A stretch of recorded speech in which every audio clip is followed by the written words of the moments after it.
Je suis Clément Mochet, je suis directeur des projets Eolimar. Donc Eolimar, c'est des projets que nous portons avec le consortium Blue Float Energy, Sumitomo Corporation et Akuo Energy pour répondre aux appels d'offres éoliens flottants en Méditerranée lancés par l'État.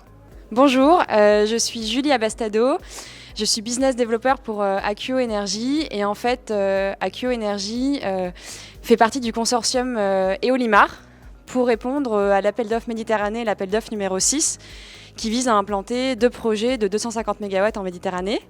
Donc Akuo Energy, pourquoi on a décidé de faire partie de ce consortium? C'est parce qu'en fait on est fort de notre expérience sur le territoire français et nous avons à cœur de faire des projets de territoire, ancrés dans le territoire. Et nous avons notamment l'exemple de notre projet à Piolenc, Oméga 1, et le projet de l'abbaye de Gossan, qui en fait vise à allier l'agriculture biologique et la production d'énergie renouvelable. Bonjour, je suis Olivier Perrault, je travaille pour Sumitomo Corporation. Sumitomo Corporation est donc un des partenaires du consortium Eolimar, candidat à l'appel d'offres à O6 en Méditerranée. Sumitomo Corporation, c'est un très grand groupe japonais qui est présent dans un grand nombre d'activités industrielles ou logistiques au plan mondial.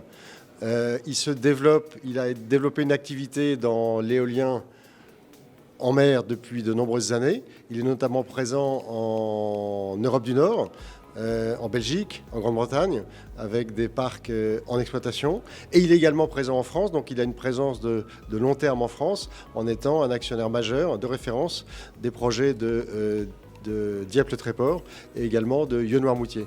Et donc il va apporter au consortium toute une expertise dans le domaine de l'intégration d'un parc éolien en mer dans les usages, les activités, l'économie maritime d'une région.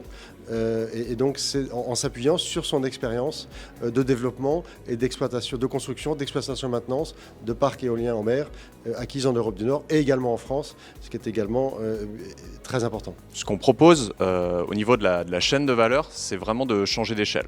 Aujourd'hui, pour l'éolien flottant en Méditerranée, on a donc ces 2 parcs de 250 MW qui ont été lancés en appel d'offres par l'État. Nous, on se propose de rayonner, de raisonner au niveau finalement du bassin méditerranéen, bassin sur lequel nous concentrons plus de 8000 MW d'éolien flottant en développement, que ce soit en Italie et en Espagne.